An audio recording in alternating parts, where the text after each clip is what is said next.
दोस्तों, अजान एक अल्लाह का कलाम है। यानी कि अजान को किसी ने लिखा या किसी ने बनाया नहीं है, बल्कि अल्लाह की तरफ से हम इंसानों के लिए भेजा गया एक कलाम है, ताकि इसके जरिए से लोगों को नमाज के लिए मस्जिद में इकट्ठा किया जा सके। इसी वजह से हर रोज 5 वक्त की अजान दी जाती है। आज पॉलिटिक्स की वजह से भारत का माहौल कुछ ऐसा बन गया है कि जगह जगह पर लोग अजान पर ऐतराज करते हुए नजर आ रहे हैं। यह लोग शायद इस बात को भूल गए हैं कि जब अल्लाह का अजाब आता है तो इंसान को संभलने तक का मौका नहीं मिलता और इंसान तबाह बर्बाद होकर रह जाता है। आज की इस वीडियो में हम आपको एक ऐसे शख्स के बारे में बताने वाले हैं जो अजान से सख्त नफरत किया करता था। और यही नहीं, एक बार तो उसने अजान देने वाले को गालियां दी और तो और उसे थप्पड़ भी मार दिया और अजान भी बंद करा दी। उसके बाद उस शख्स के साथ जो कुछ हुआ उसके बारे में जानकर यकीनन आप लोग भी हैरान और परेशान हो जाओगे। इसीलिए आज का यह वीडियो आप सभी के लिए बहुत ही खास है। आप हिंदू हो या मुसलमान, आप इस वीडियो को आखिर तक जरूर देखिए और मेहरबानी करके कमेंट बॉक्स में अल्लाहू अकबर जरूर लिखें। दोस्तों, बहुत पहले की बात है, किसी पोस्ट पर एक बहुत बड़ा ऑफिसर था। एक बार किसी खास काम की वजह से उसका तबादला यानी उसका ट्रांसफर मुस्लिम इलाके में हो गया था। इत्तेफाक से उसको वहां पर रहने के लिए जो मकान मिला था उसके करीब में ही एक मस्जिद थी जिसमें 5 टाइम रोजाना अजान दी जाती थी। एक दिन वह ऑफिसर अपने मकान के अंदर सो रहा था कि इतने में मस्जिद में फजर की अजान होने लगी, यानी कि उसके कानों में अजान की आवाज जोर से पड़ने लगी, जिससे उस ऑफिसर की आंखें खुल गईं। यह देखकर उस ऑफिसर को बहुत गुस्सा आया। इसीलिए उसने सुबह होते ही उस मुअज्जिन को यानी अजान देने वाले को अपने पास बुलाया और उससे कहने लगा कि कल से सुबह की अजान लाउड स्पीकर में मत देना, क्योंकि मेरा घर मस्जिद के करीब में है और सुबह अजान की वजह से मेरी नींद में खलल पैदा होता है, यानी कि मेरी नींद खराब होती है। यह सुनकर अजान देने वाले मुअज्जिन ने कहा कि साहब, यह तो अल्लाह का कलाम है, इसको सुनकर तो सुबह सुबह दिल को सुकून पहुंचना चाहिए। और अगर मैं सुबह लाउड स्पीकर में अजान ना दूंगा तो जो बूढ़े बुजुर्ग लोग हैं उनकी आंखें कैसे खुलेगी। और यही नहीं, बहुत से बूढ़े बुजुर्ग लोग ऐसे भी हैं जिनके पास वक्त देखने के लिए घड़ी भी नहीं है, या फिर उनको घड़ी में टाइम देखना नहीं आता है। ऐसे लोग तो सुबह सुबह अजान की आवाज सुनकर ही मस्जिद में नमाज पढ़ने के लिए आते हैं। और साहब, अजान की आवाज सुनकर आप भी जल्दी सुबह उठ जाया करो, इससे आपको भी बहुत ज्यादा फायदा होगा। सुबह सुबह जल्दी उठकर आप भी पैदल चला करो, इससे आपके जिस्म को भी काफी फायदा हासिल होगा। ऑफिसर तो मुसलमानों के बारे में तरह तरह की बातें सुनकर उनसे पहले ही नफरत करता था, इसलिए वह फिर इस आदमी की ऐसी बातें सुनकर गुस्से में आकर कहने लगा कि मुझे ज्यादा समझाने की जरूरत नहीं है। और याद रखना खबरदार, अगर तुमने कल लाउड स्पीकर से सुबह फजर की अजान दी तो तुम्हारी खैर नहीं। और ऐसे ही उस ऑफिसर ने अजान देने वाले को खरी खोटी सुनाकर भेज दिया। मगर उस अजान देने वाले ने उस ऑफिसर की बात पर कुछ खास ध्यान नहीं दिया। इसीलिए फिर उसने अगले दिन ही सुबह फजर के वक्त लाउड स्पीकर से अजान दे दी। जैसे ही सुबह सुबह उस ऑफिसर ने अजान की आवाज सुनी तो गुस्से से लाल हो गया और वह फौरन उस अजान देने वाले के पास गया और उसको बुरा भला कहने लगा। और यही नहीं, गुस्से में उसने उस अजान देने वाले शख्स को थप्पड़ मार दिया और कहने लगा कि मैंने तुमको कल कितना समझाया था कि सुबह अजान की आवाज से मेरी नींद खराब होती है, इसलिए लाउड स्पीकर में अजान मत देना, लेकिन तुमने तो मेरी बात पर ध्यान ही नहीं दिया। बेचारा अजान देने वाला उस ऑफिसर को क्या कहता, वह तो थप्पड़ खाकर रोने लगा और दिल ही दिल में अल्लाह ताला से दुआ करने लगा, या अल्लाह, जिसने तेरी इस अजान को देने वाले बंदे पर जुल्म किया, तू इसे अपने अजाब में डाल दे, इसे ऐसी सजा दे कि इसकी अक्ल ठिकाने आ जाए। जैसे ही मुअज्जिन की आवाज अल्लाह की बारगाह में पहुंची तो अल्लाह ने फौरन उसकी दुआ कबूल कर ली और उसी दिन उस ऑफिसर पर अजाब नाजिल हो गया, यानी कि उसी रात वह अल्लाह की पकड़ में आ गया। जिस दिन उसने अजान देने वाले को थप्पड़ मारा, उस रात वह अपने घर में सोया जरूर था, मगर सुबह वह उठ ना सका, क्योंकि उसी रात उसके जिस्म के आधे हिस्से पर लकवा मार गया, जिसकी वजह से उसके हाथ हिलने के काबिल भी नहीं रहे। उसके बाद उस ऑफिसर का काफी इलाज करवाया गया, मगर उसका वह मर्ज ठीक ना हो सका। यह देखकर दफ्तर वालों ने उसे नौकरी से भी निकाल दिया। अब उसके घर में जो मोटी रकम आती थी वह भी आना बंद हो गई थी। अब घर में पड़ा पड़ा अपनी बीवी को परेशान करने लगा और लड़ाई झगड़ा करने लगा। उसकी बेचारी बीवी उसकी खिदमत करती थी, उसे अपने हाथों से खाना खिलाती थी, उसके कपड़े बदलती थी, यानी कि हर तरह से उसकी देखभाल करती थी, और इसके बदले में उसकी बीवी को गालियां ही सुनने को मिलती थी। इसी तरह से कुछ दिनों के बाद उसकी बीवी भी उससे तंग आ गई और एक दिन उसकी बीवी ने अपने भाई को फोन कर दिया और कहने लगी, भैया, मैं इस इंसान से तंग आ चुकी हूं। पूरे दिन इसकी खिदमत करती रहती हूं, मगर ऊपर से यह मुझे गालियां देता है, मारता पीटता है। अब मैं यहां पर इसके साथ नहीं रह सकती हूं, इसलिए आप मुझे यहां से ले जाइए। यह सुनकर उसका भाई उसे फौरन लेने आ गया और फिर उस ऑफिसर की बीवी अपने मायके चली गई। इसी दौरान उस ऑफिसर के दूसरे हिस्से पर भी लकवा पड़ गया और अब उसके जिस्म का दूसरा हिस्सा भी काम करना बंद कर दिया। अब उसकी दोनों टांगें सीने से जा लगी थीं। अब ऑफिसर एक जिंदा लाश बनकर रह गया था। अब ना ही उसके हाथ हिल रहे थे और ना ही उसके पांव काम कर रहे थे और घर में ना ही कोई उसकी देखभाल करने वाला था। एक दिन उस ऑफिसर का छोटा भाई उसके पास आया और उसे उठाकर अपने घर ले गया। अब यह ना तो खुद उठ सकता था और ना ही खुद के हाथों से खा पी सकता था। अब कौन हर रोज बच्चों की तरह उसकी नजासत धोए? अब कौन इसके कपड़े बदलाए? ऐसे ही करते करते एक दिन उसके भाई की बीवी भी उससे तंग आ गई और कहने लगी, मुझसे तो यह रोज रोज काम नहीं होगा। ऐसे ही करते करते एक दिन उस ऑफिसर ने किसी बात पर अपने ही उस भाई की बीवी से झगड़ा कर लिया। उसको कोई सख्त बात कह दी। क्योंकि उसकी जबान काबू में नहीं थी, इसलिए उसने अपने भाई की बीवी को गालियां सुना दी। उसकी गालियां सुनकर भाई की बीवी रोने लगी और अपने शौहर से कहने लगी, अब या तो इस घर में तुम्हारा भाई रहेगा या फिर मैं रहूंगी। यह सुनकर भाई ने सोचा कि इस बीमार भाई के चक्कर में मेरी जिंदगी बर्बाद हो जाएगी, इसलिए क्यों ना इसी भाई को यहां से हटा दिया जाएगा। इसलिए फिर उसने अपने बेटों के साथ मिलकर गुस्से में अपने भाई की चारपाई उठाई और उसको ले जाकर सड़क के किनारे पर रख दिया। दोस्तों, उस वक्त सख्त गर्मी का मौसम था, इसीलिए थोड़ी ही देर में वह सूरज की गर्मी में तपने लगा और उसको पसीना आने लगा। अब उसे जोरों की प्यास भी लग चुकी थी। सुबह से उसने कुछ खाया पिया भी नहीं था। अब ऑफिसर अपनी चारपाई पर पड़े पड़े रो रहा था और कराह रहा था और कह रहा था कि कोई तो मेरी मदद करो, कोई तो मुझे पानी पिला दो, कोई मुझे खाना खिला दो। इत्तेफाक से उसी रास्ते से उसी मुअज्जिन का गुजर हुआ जिसे उसने थप्पड़ मारा था।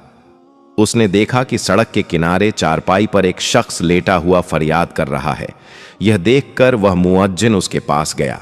जैसे ही उसने उस ऑफिसर को देखा तो वह पहचान गया कि यह वही ऑफिसर है जिसने उसको थप्पड़ मारा था। यह देखकर मुअज्जिन हैरान हो गया और पूछने लगा, ऐ शख्स, तुम्हारे साथ यह क्या हो गया है? तुम तो एक बहुत बड़े ऑफिसर हुआ करते थे। वह ऑफिसर भी मुअज्जिन को पहचान चुका था और उसने पड़े पड़े ही मुअज्जिन के आगे अपने हाथ जोड़ दिए और कहने लगा कि मेरी बर्बादी उसी दिन शुरू हो गई थी जिस दिन मैंने आपको थप्पड़ मारा था। फिर उस ऑफिसर ने अपनी पूरी दर्द भरी कहानी उस मुअज्जिन को सुना डाली। उसने बता दिया कि उसी रात में मेरे जिस्म पर लकवा पड़ गया था। उसके बाद से मेरी हालत बिगड़ते बिगड़ते आज मेरी हालत ऐसी हो गई है कि आज मेरे पास कोई खड़ा तक नहीं होता है। मेरे सब अपनों ने मुझे ठुकरा दिया है। इतना कहते कहते वह ऑफिसर फूट फूट कर रोने लगा। उसकी हालत देखकर उस मुअज्जिन को उस पर तरस आ गया। उसने उसको पानी पिलाया और उसके लिए खाना लेकर आया। फिर अपने हाथों से उसको खाना खिलाया और यही नहीं, फिर उसे उठाकर वह अपने घर भी ले गया और खूब अच्छी तरह से उसकी खिदमत करने लगा। उस मुअज्जिन ने उसे बताया कि तुमने अल्लाह की शान में गुस्ताखी की है, इसीलिए तुम सच्चे दिल से अल्लाह से माफी मांगो। यह सुनकर वह ऑफिसर सच्चे दिल से अल्लाह की बारगाह में रो रो कर अल्लाह से माफी मांगता रहा और साथ ही वह मुअज्जिन उसके हक में दुआ करने लगा। अल्लाह ने फौरन उनकी दुआ को कबूल फरमाया और कुछ ही दिनों की खिदमत के अंदर ऑफिसर पूरी तरह से ठीक हो गया और वह उठकर चलने फिरने लगा। सुबहान अल्लाह। तो दोस्तों, याद रखें, जो कोई जिस मजलूम पर जुल्म करता है उस पर फिर इसी तरह से अल्लाह का अजाब उतरता है। बाज मर्तबा इंसान अपनी औकात को भूल जाता है। आज हमारे पास वक्त है सही मायने में इंसान बनने का, अपनी औकात को याद करने का। हदीस पाक में आता है, हुजूर पाक सल्लल्लाहु अलैहि वसल्लम ने फरमाया है, ए औरतों, जब तुम बिलाल का अजानो इकामत कहते सुनो तो जिस तरह वह कहता है तुम भी कहो, अल्लाह तुम्हारे लिए हर कलमे के बदले 1,00,000 नेकियां लिखेगा और 1,000 दर्जा बुलंद फरमाएगा और 1,000 गुनाह मिटा देगा। यह सुनकर खवातीन हजरात अर्ज करने लगी, या रसूल अल्लाह सल्लल्लाहु अलैहि वसल्लम, यह तो सिर्फ औरतों के लिए है, मर्दों के लिए क्या है? तो आप सल्लल्लाहु अलैहि वसल्लम ने फरमाया कि मर्दों के लिए यह दुगना है। दोस्तों, इसी बात पर कमेंट बॉक्स में सुबहान अल्लाह जरूर लिख दें। दोस्तों, आज की वीडियो में हम आपको मस्जिदों के बारे में एक ऐसी जानकारी देने वाले हैं जो पूरे YouTube पर आपको नहीं मिलेगी कि पूरी दुनिया में मस्जिदों की तादाद लगभग कितनी है और दुनिया की 5 सबसे बड़ी और सबसे खूबसूरत मस्जिद कौन सी है और किस जगह पर है। इसीलिए अगर आप एक मुस्लिम हैं तो आज का यह वीडियो आपके लिए बहुत ही ज्यादा खास है। आप इसको आखिर तक जरूर देखें। तो चलिए दोस्तों, शुरू करते हैं। दोस्तों, सबसे पहले तो हम आपको बता दें कि इस दुनिया में टोटल मस्जिदों की तादाद लगभग 36 लाख के आसपास है। अब आपको बताते हैं उन 10 देशों के बारे में जिनमें दुनिया की सबसे ज्यादा मस्जिदें मौजूद हैं, यानी कि जिन देशों में सबसे ज्यादा मस्जिदें बनी हुई हैं। Number 1, Indonesia. दोस्तों, दुनिया की सबसे ज्यादा मस्जिदों वाले देशों में सबसे पहला नंबर आता है इंडोनेशिया का। हम आपको बता दें कि इंडोनेशिया में टोटल मस्जिदों की तादाद लगभग 8,10,000 है। इन 8 लाख मस्जिदों के साथ इंडोनेशिया मस्जिद के मामले में दुनिया का पहले नंबर वाला देश है। नंबर 2, भारत। दोस्तों, आपको यह जानकर बहुत खुशी होगी कि दुनिया में सबसे ज्यादा मस्जिद वाले देशों में दूसरे नंबर पर आता है हमारा प्यारा देश भारत। हमारे देश भारत में टोटल मस्जिदों की तादाद लगभग 3,10,000 है।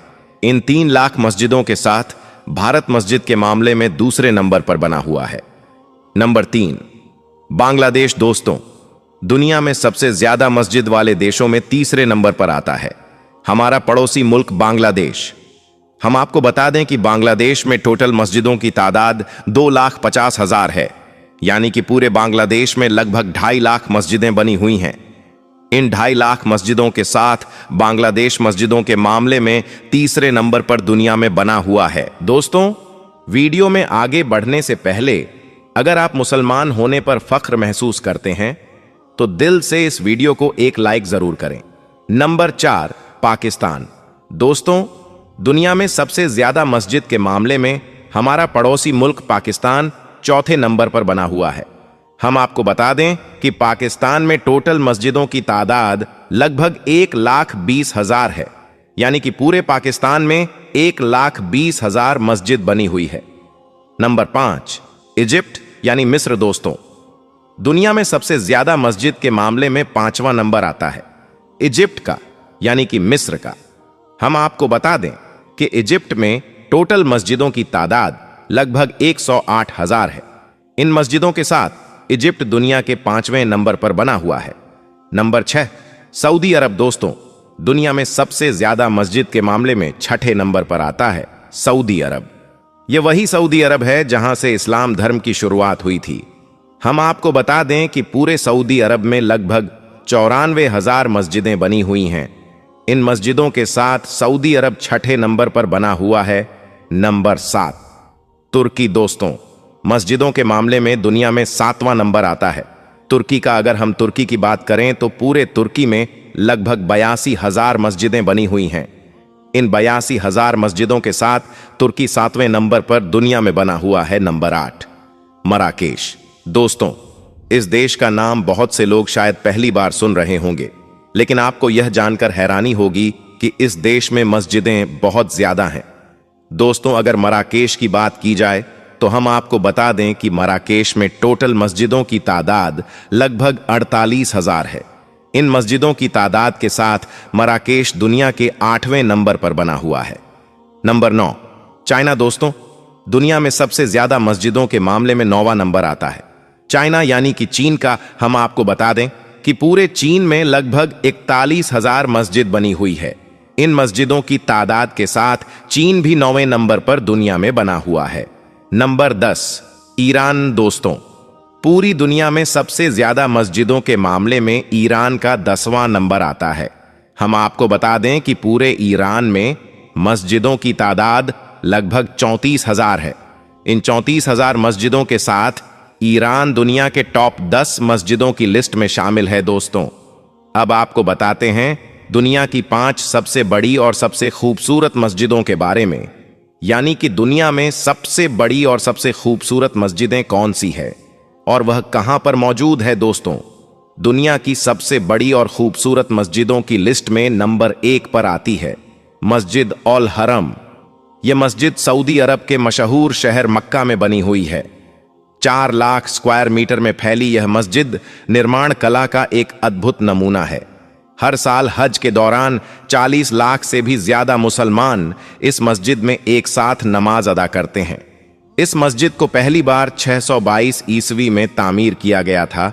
इस मस्जिद में दुनिया के सबसे कीमती पत्थर लगाए गए हैं। और यही नहीं, इस मस्जिद में इस्तेमाल होने वाला साउंड सिस्टम भी दुनिया का सबसे बेहतरीन साउंड सिस्टम है। इस मस्जिद को बनाने में 100 बिलियन से भी ज्यादा का खर्च किया गया है। अगर हम इस लिहाज से देखें तो जितना खर्चा इस मस्जिद को बनाने में हुआ है, उसका आज 25% भी अंबानी के पास नहीं है। मस्जिद नबवी दोस्तों, दुनिया की सबसे बड़ी मस्जिदों में दूसरा नाम आता है मस्जिद नबवी का। यह मस्जिद भी सऊदी अरब के मशहूर शहर मदीना में मौजूद है। इस मस्जिद की बुनियाद खुद अल्लाह के पैगंबर हजरत मोहम्मद सल्लल्लाहु अलैहि वसल्लम ने रखी थी। दोस्तों, संगे मरमर से बनी यह मस्जिद स्थापित कला का एक बेहतरीन नमूना है। 3,84,000 स्क्वायर मीटर में फैली इस मस्जिद में 10 लाख से भी ज्यादा लोग एक साथ नमाज अदा कर सकते हैं। पूरे सऊदी अरब में पहली बार इलेक्ट्रिक लाइटों का इस्तेमाल इसी मस्जिद में किया गया था। नंबर 3, मस्जिदें अली। दोस्तों, दुनिया की तीसरी सबसे बड़ी मस्जिदों में नाम आता है मस्जिद अली का। यह मस्जिद इराक के नस्बे में बनी हुई है। इस मस्जिद का निर्माण 977 ईस्वी में हुआ था। यह मस्जिद भी इतनी ज्यादा बड़ी है कि इसमें एक साथ 6 लाख से भी ज्यादा लोग नमाज अदा कर सकते हैं। 2,67,000 स्क्वायर मीटर में फैली यह मस्जिद इस्लामी दौर की एक सुनहरी यादगार है। इसके एक बड़े हिस्से को सुल्तान महमूद गजनवी ने बनवाया था। इस मस्जिद के क्षेत्रफल का अंदाजा आप इस बात से लगा सकते हैं कि इस मस्जिद में एक लाइब्रेरी, एक म्यूजियम और 4 बड़े बड़े सेमिनार हॉल बने हुए हैं। इस मस्जिद की देख रेख में हर साल कई करोड़ रुपए का खर्चा आता है। नंबर 4, मस्जिदें इस्तकलाल। दोस्तों, दुनिया की सबसे बड़ी मस्जिदों में चौथा नाम आता है मस्जिदें इस्तकलाल का। यह मस्जिद इंडोनेशिया के जकार्ता शहर में बनी हुई है। यह मस्जिद क्षेत्रफल और निर्माण कला के लिहाज से एक सहकार मानी जाती है। यह मस्जिद इंडोनेशिया की राष्ट्रीय मस्जिद भी है। इसका निर्माण 20 फरवरी 1978 में हुआ था। $7 अरब की लागत से बनी इस मस्जिद में एक साथ 2 लाख से भी ज्यादा लोग नमाज पढ़ सकते हैं। यह मस्जिद इंडोनेशिया की सबसे बड़ी और दुनिया की चौथी सबसे बड़ी मस्जिद है। नंबर 5, मस्जिद हसन। दोस्तों, दुनिया की 5वीं सबसे बड़ी मस्जिद है मस्जिद हसन। यह खूबसूरत मस्जिद मोरक्को के शहर कासाब्लांका में मौजूद है। इस मस्जिद में दुनिया की सबसे बेहतरीन टेक्नोलॉजी का इस्तेमाल किया गया है। इस मस्जिद का आधा हिस्सा समुद्र की जमीन पर और आधा हिस्सा अटलांटिक महासागर पर बना हुआ है। मस्जिद हसन के आधे हिस्से का फर्श शीशे का बना हुआ है, जहां से समुद्र का पानी साफ साफ दिखाई देता है। इस मस्जिद में दुनिया की सबसे ऊंची मीनारों का इस्तेमाल किया गया है। इस मस्जिद की मीनारों पर लगी लेजर लाइटों को 30 किलोमीटर दूर से भी देखा जा सकता है। आपको यह जानकर शायद हैरानी होगी कि इस मस्जिद को बनाने में 35,000 मजदूर हर रोज काम करते थे और इस मस्जिद को बनाने में 15 सालों का वक्त लगा था। तो दोस्तों, यह वह 5 मस्जिदें हैं जो इस दुनिया की सबसे बड़ी और सबसे खूबसूरत मस्जिदें हैं। इसके अलावा भी दुनिया में सैकड़ों मस्जिदें ऐसी हैं जो बहुत बड़ी और बहुत खूबसूरत हैं और उनमें भी एक साथ लाखों लोग नमाज पढ़ सकते हैं। मगर यह 5 मस्जिदें दुनिया की सबसे बड़ी मस्जिदें हैं। अल्लाह के प्यारे नबी हजरत मोहम्मद सल्लल्लाहु अलैहि वसल्लम ने फरमाया कि दुनिया में जो कोई मस्जिद बनाएगा या फिर किसी मस्जिद को बनाने में इमदाद करेगा तो अल्लाह ताला ऐसे शख्स के लिए जन्नत में घर तैयार करेगा। अल्लाह पाक हम सबको अपनी मस्जिदों को आबाद करने और 5 वक्त की नमाज अदा करने की तौफीक अता फरमाए। आमीन या रब्बुल आलमीन।